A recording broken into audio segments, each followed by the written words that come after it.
Let's get into it. Y'all ready? Listen, it had to be you. It had to be you. Yeah, it had to be you. Okay? Accept it. It had to be you. Let's go ahead and think about the people of the Bible and let's go ahead and reflect on their stories and why it has to be them. Okay?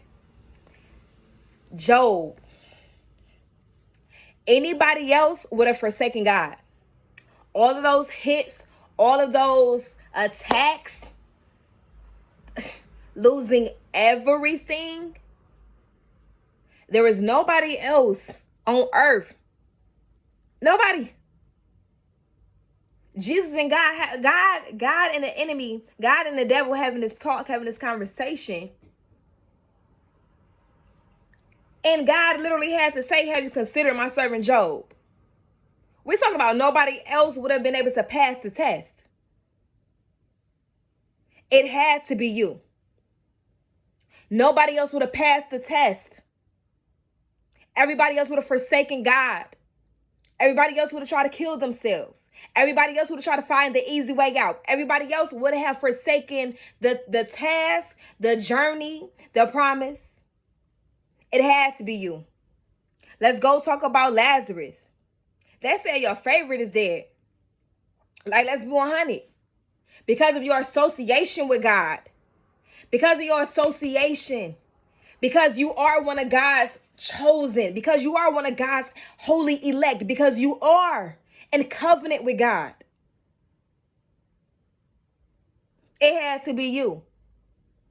The point when it got across with nobody else. The point when it been so significant with nobody else.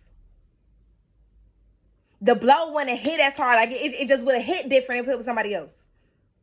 It had to be you. Let's go about David. He was a child. When he was anointed, he was a child. Shepherd, a shepherd boy. Overlooked. Overlooked by his own dad. Overlooked by his own siblings. Whole family can't even see the promises that's on him. Can't even see what his possibilities and potentials are. It has to be you. They overlooking you again? It has to be you. Your talents is being hid. It had to be you. It had to be you. It's okay, David. It had to be you. Joseph, gifted, chosen, excited about his gifts from the Lord, but in a family of snakes. But in a family of snakes. Not because of his gifting, not because of what he's called to, being literally plotted against. It had to be you. It had to be you, talented Joseph. It had to be you, gifted Joseph. It had to be you. It has to be you, full of siblings but can't depend on none of them. It has to be you. Rahab, prostitute, sexually promiscuous, rejected by most because of deeds and reputation. It has to be you.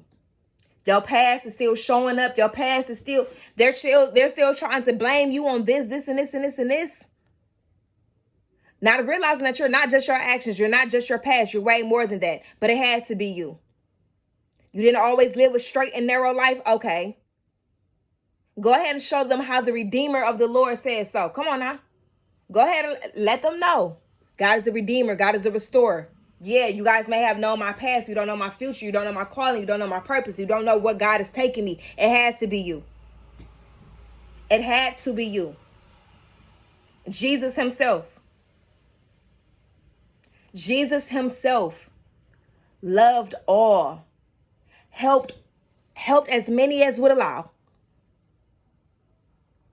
Beaten, rejected, murdered by the very same people that he went out on a limb for. Wow, literally. Calvary. It had to be you.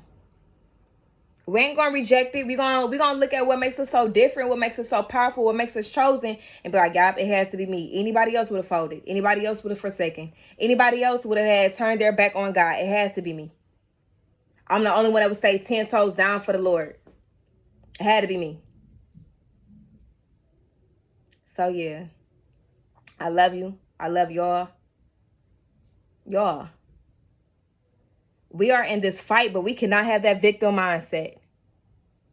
It had to be you because you're the only one that could pass the test. Posture up. Yeah, posture up. All right, I love you. Mwah.